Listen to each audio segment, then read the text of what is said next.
Hello YouTube friends, welcome to the Red Parrot channel. I am your host, Mary Ellen. This is an episode, a 5-part series called Junk Journal Bingo. I'm going to do an episode, one for each letter, and we will see how much of the Junk Journaler's Bingo card I can fill. I got the Junk Journal Bingo card from Cindy at S2e206. This is one of her fun little things that she put on Patreon. She's got a lot of stuff available there, and she put out a bingo card, which I think is amazing. So we are going to see how many of the bees that I have. I have a bingo dabber. Not sure the last time it was used, but we will store it upside down. Let's see if we can do a little inking. So box number 1, B1, found an Edith Holden book. Edith Holden, I think, is one of the holy grail books of junk journaling. And I will say this about that to anybody who does not own or want to purchase a Edith Holden book on eBay or other sites that are ridiculously expensive. There are countless numbers of similar books. So there is, while it is a lovely special book, there is nothing particularly special about this book because there are others like it. Anyways, I have one. This one is the 1977, which I think is the original edition. And I got this at a Value Village. I had to go to a distant work location, and it was an exceedingly stressful meeting. Nothing bad happened. It was just very, very stressful. And I decided to, before I drove home, take a time out to be able to collect my thoughts and, just get my blood pressure down a bit. And I went into a Value Village for a walk around, and that's always very, refreshing and interesting to just have a poke around. And waiting for me there was this Edith Holden book. And I have always felt that me finding this book at that particular point in time was a reward for the efforts that were required for that particular meeting. So, while this is an Edith Holden book, yay us, it's not as much the book itself, but what it symbolizes. It's a sort of a great journaling gift given to me at a time where I really appreciate it. This is probably the first time that I've opened it and looked at it in any kind of detail. I really like what are we doing? Sorry, this is, there's drama outside. Look at the puffy tail. Oh, standoff. So there is a neighborhood cat. Gracie, hang on. That has decided to float into the back 40, and Gracie sees it, and her tail is like puffed out like nobody. I know, baby girl. I know. I was doing bingos. Baby girl. Holy Hannah. You interrupt everything, don't ya? Yes, you do. Yeah. You gonna sit here for a minute? Oh, we're not gonna sit here for a minute. Oh, maybe we are. No, we're not. Sorry about that. There's a cat in the back, and Gracie can see it. That's what the drama is. I really like this printing. It's very obviously done with a fountain pen, and gives me some ideas. Anyway, so I have this, and way back in the long ago before times when I didn't really do junk journaling, but I was aware of thrift stores. This was probably the time where I was doing, what's the thing that happens in February?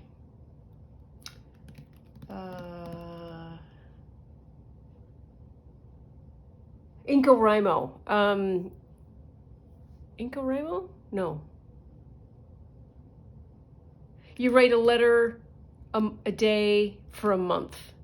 It's in February. I can't remember what it's called. In any event, I was going to Value Village in search of pretty note cards and lovely writing paper, and I came across this, which is a country diary of an Edwardian lady, Edith Holden. And I had no idea who Edith Holden was, but these appealed to me. And so these are Edith Holden cards that are available. Collection with 20 cards. Looks like they've been hardly used. And what are these 2 cards? Oh, no, okay, so there's that one, and that one. So that's 3. And let's go back to this pot because there might be 3. Then there's 1, 2, maybe the, no, that one goes over there. That one goes over there. So maybe there are only 4 designs.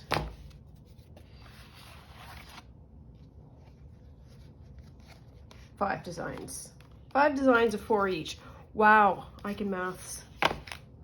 And that's why there's 2 in each. Got it. Okay, so in the event that I ever want to use an Edith Holden, I will probably be using this. Okay, that's just off balance now. That's why they did it that way. Listen to the packaging. Let's put that away. Oh, we get to do a dab. I mean, not that kind of a dab, but a bingo splotch. Now, any thoughts on how cursed this dot's gonna be? Not very. Sorry. I just made me laugh. There we are, that's a splotch. Okay, next one is harvested word snippets. I 100% have done that, and I will get the book, or the brand of book that I use, and that is Nancy Drew Mysteries. Nancy Drew Mysteries are one of my favorite books as a youngin'. I love Nancy Drew, always have, always will. And when I was doing Junk Journal July, I started calling her the Oracle of Nancy because I would randomly open the book, tear out a page, and then look for some phrase that was applicable. The randomness of whatever I was doing and whatever this page was from a Nancy Drew book, they would have nothing to do with each other. And I regularly would find something that was perfect, which makes me think that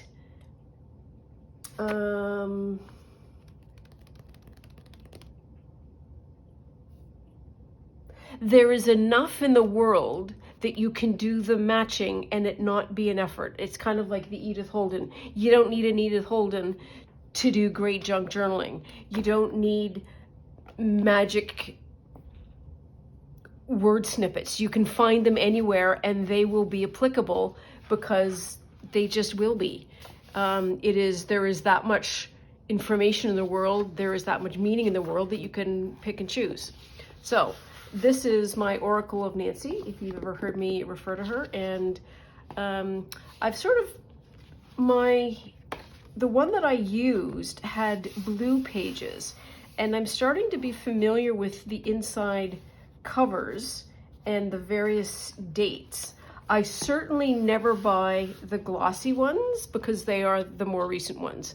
I'm always getting like this kind of a matte cover, and the pages also are very specific. They're kind of thick and yummy is really the only way I can describe it. So that's word snippets.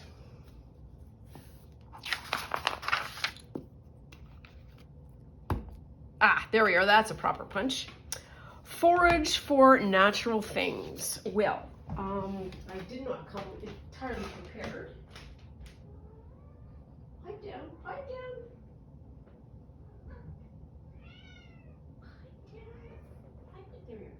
I know, my sweet pie. I'm just getting things. Did you? I know. Was it your friend or your auntie friend? I don't think that was your friend. I don't think you liked it at all. So the short answer is yes, I have foraged. So this is, what is this? This is sage plant that has been watercolored on the back and then used to print. I print with it. I can jelly print with leaves and so forth.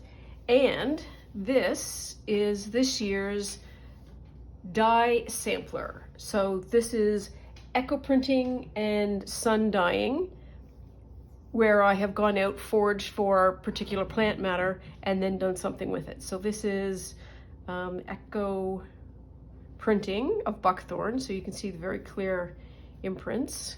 This is sun dyeing of goldenrod, sun dyeing of jewelweed, sun dyeing of marigold. This is mixed eco print.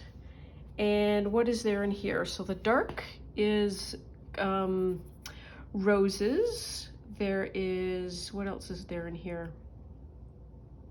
There is likely buckthorn. I think that's buckthorn there. This is roses. And what's this flecky stuff? Flecky stuff is something. I can't remember what. This is sage, so more sage, and this is sun dyed as well, but there is an iron bath that happens after the dyeing process to sadden the color and make it this, what we know to be proper sage, like that deep sage green. This is sumac. This is an eco print of the, the top red sort of, I guess, seed pods, and then they're just sort of flicked all over the material. And then the last one is walnut, and the walnut is sun-dyed as well. So I'm very pleased with the way this book has come out. I love that I have like a sample of the dyeing, the way it has turned out. It's a nice reference. So I have done that. Next one, use something weird as a book press. I have got to say no. I have used usually books to be my book press and then just stack them up, but I don't think that's particularly weird. Books are, I think, an ubiquitous item in junk journaling, and so I would say that is not weird. So I'm gonna have to give that one a pass. And then the last one, scored an awesome nature book. 1, 2, 3. Okay, so I have 3 books here. So I have 3 books. First one,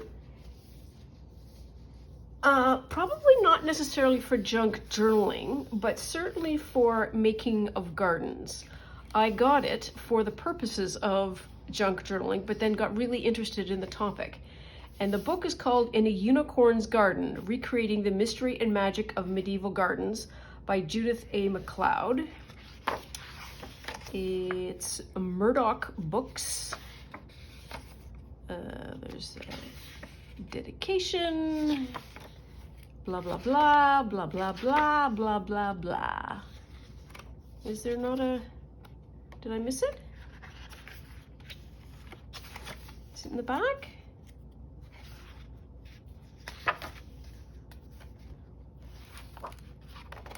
I don't know. Oh, yes, it is. Standby. 2007. And so this is basically how to create medieval gardens. What plants are in there, their uses. There are a whole bunch of studies done of very particular gardens and their layouts. Can I find a layout that she's done? There's a layout. And so just really an interesting book. And the title really grabbed me, that in a unicorn's garden, there is a tapestry. It's this tapestry, I think. And it just, I don't know, sparked something in me that I really appreciated. So book number 2 is another one that is, if you don't have an Edith Holden book, this would be what I would call an absolutely fine replacement. This is called The Flowering of the Pacific by Bryan Adams, not that Bryan Adams. Being an account of Joseph Banks' travels in the South Seas and the story of his florilegium. It is Collins, British Museum, Natural History, and it is 1986. So it goes through the voyage, blah, blah, blah, blah, blah, blah, blah. There's a plate. And then we get to the back where we start to see the plates. And the plates are really, really beautiful. Just totally stunning. And very much in similar tone and style, I would say, to, well, it's got the book here. Let's pull it out. It's all right, that was Nancy. Slightly less detailed, but same kind of thing completely. Oh, I have the book from that. Very comparable. So like I say, Edith Holden,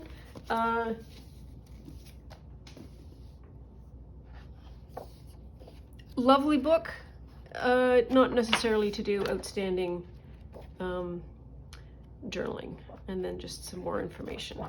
Blah, blah, blah, blah, blah, blah, blah, blah.